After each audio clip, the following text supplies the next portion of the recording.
Hello and welcome back, game devs. This is Dan with You Contribute Games. We are about to go through the final segment of our reskin for the catch game template, where we have been reskinning the nuts and bolts default game into a baseball catcher. To bring everybody up to speed, if you haven't seen the prior videos, we started off with the catch game template, which is available in the Unity Asset Store. We took the nuts and bolts default game that's included with that, and we've been going through the process of reskinning it.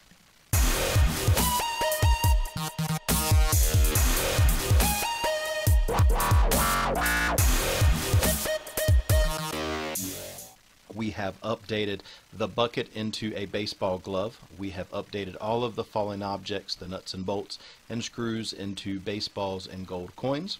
And we have updated the gameplay mechanics so that rather than losing health when you catch a screw or a bad falling object, you lose health if you miss one of the baseballs or gold coins that are falling from the sky. So in this video we will continue that progress, and we are actually going to update all of the user interfaces. We're going to update the HUD, or the heads-up display, which currently displays the health meter, the player's score, and the level. We will be updating the main menu, changing the graphics around, and we will update the high score menu to give it a little different flair so that it fits in more to our baseball scene. Okay, so let's go ahead and dive in. First things first, let's take a look at the game. As always, we will pull that in and give her a test, make sure she's working good. So let's hit play. You can see that we catch the baseballs and they work. Score goes up, we miss one, the health goes down. Alright, so that is the gist of the gameplay mechanic. Let's go ahead and zoom out to our user interface here.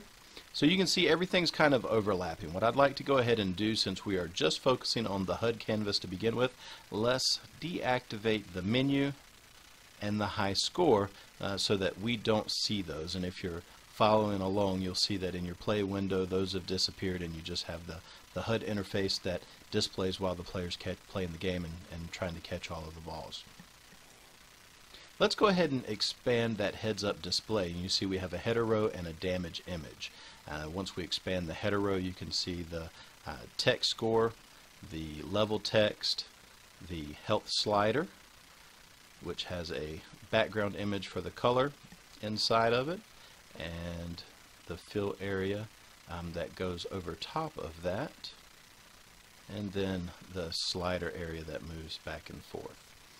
We have our screw image, and then the damage image is actually a little interesting. If you notice, when we're testing the game, there's a bright flash of red that happens if we miss something or our health drops. This image is actually what's causing that to happen. The code in the background will change the color of this to red. It will brighten or increase the opacity to 100%, and then gradually over a time fade that back out. But that happens very quick, so it gives you just a quick flash on the screen, giving you a better indicator that you've taken damage or done something that's negatively impacting the player. For the most part, all of this is going to work perfect for our baseball game, except for this screw image. Now, I don't think the baseball game, that really plays into our baseball game too well. So we'll go ahead and tweak that a bit. First thing I want to do is to remove that rotation. It was kind of twisted in just for a little artistic style, but we can remove that rotation, and then let's change the sprite image on this renderer from the baseball, or from the screw over to, let's go with the baseball diamond. And then let's take a look at our game just to see how that looks up in the top window. Looks alright at that point, but I'd like to just back it up slightly. Right about there. That looks good. So it kind of sits right on the edge of the screen, and it's that classic baseball diamond or the baseball home plate shape, so it'll stand out pretty good and fit in very nicely into the baseball game. That's actually all we're going to do with the heads-up display, because the colors and everything else will really work fine for what we're doing. No need to change those. But if you'd like to, those values are present here. You can simply use the color selector to adjust the colors for both the level text and the score text. Okay, so let's move right along. Let's deactivate that heads-up display and move on to the menu canvas by reactivating that so that we see it within the screen here, and expand that out. You will see the menu image itself covers a large spectrum of the space, and everything's built into that image asset, including the title as well as the play button and the high score text. So we're going to have to do a little work to tweak that, but not too much. The first thing I want to do is actually deactivate that image since we won't be using it, and let's adjust this a little bit just so it fits good into the screen. We'll adjust that rotation, setting that back, and then let's bring that up a little bit and resize the height.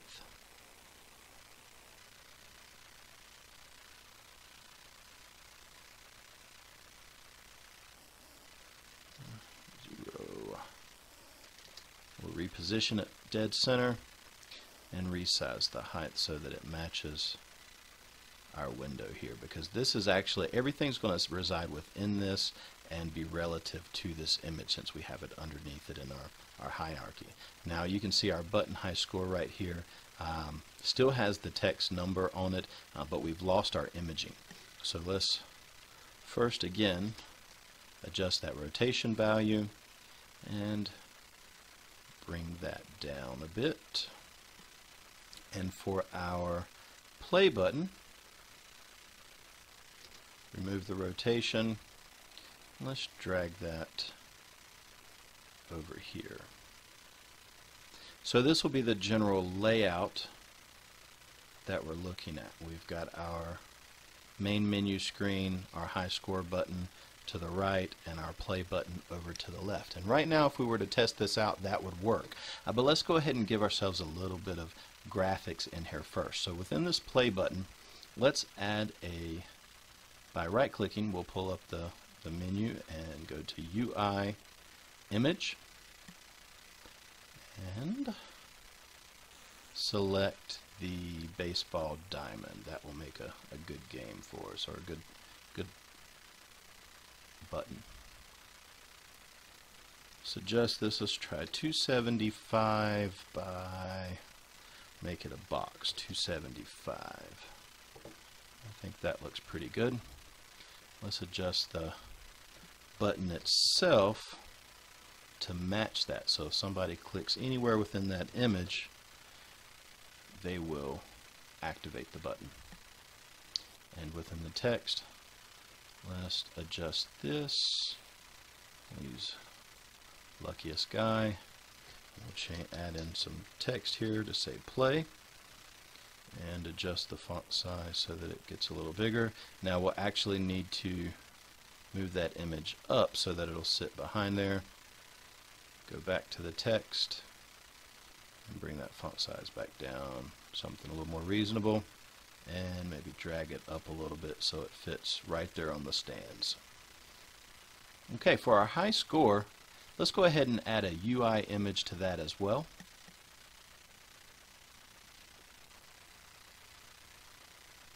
Let's set the image here to, let's use our chalkboard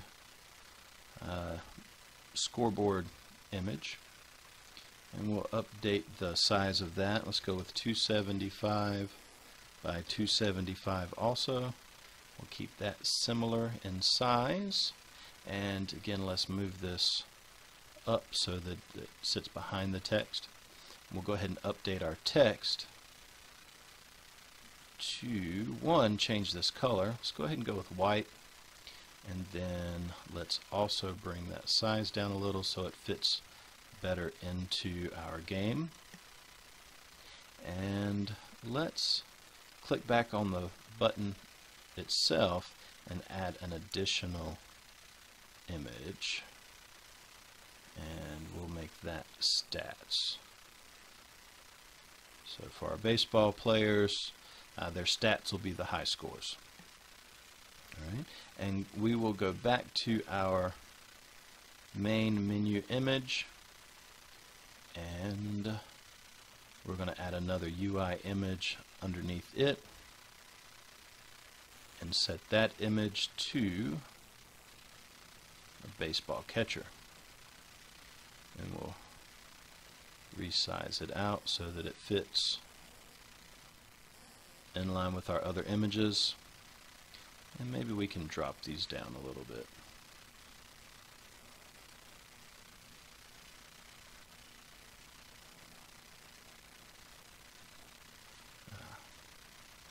Let's update the size of our high score button as well. So we've got a nice little box surrounding that. And let's get that box lined up.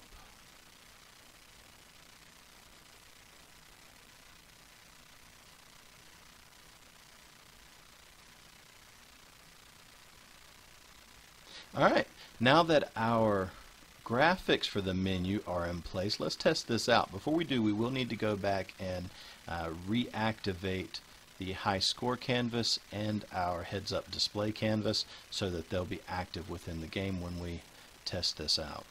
Hit play. Everything looks pretty good with the clouds in the background. It looks like we're looking up in the sky at a baseball field. Balls are falling in behind, so everything's working fine. Let's click on the high score, and that seems to be opening up. Closing pretty good. Alright, and then we'll hit play.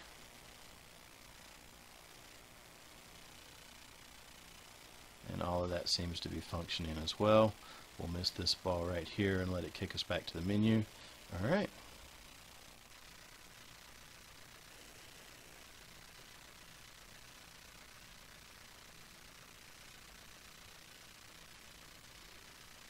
I think the menu is looking pretty good, so let's go ahead and deactivate the heads-up display again. Let's collapse the menu here. We'll deactivate that and leave ourselves with just the high score. Expanding the high score, we can see we have an outer panel, an inner panel, and then some text boxes for our text, and then a button up here in the corner to close out and go back over to our main menu. For this outer panel, that is the darker yellowish color or darker goldish color that trims this. The inner panel is actually going to give us that pale yellow background for the menu. So what we want to do is deactivate the image for both of these, and within that outer panel, let's add a UI image and assign that to our scoreboard. So this is going to match the image that we have on the menu screen. Now looking at the outer panel, we can see that's 900 by 600. So let's go ahead to this image and let's change that to 900 by 600. So it will, for the most part, fill the area that our high score paneling was doing before. We'll also want to drag this up so that it sits in behind everything. And let's go through and adjust all of our colors here. I think white will look good. We've got a chalkboard looking image as our background, so white chalk on a chalkboard only makes sense.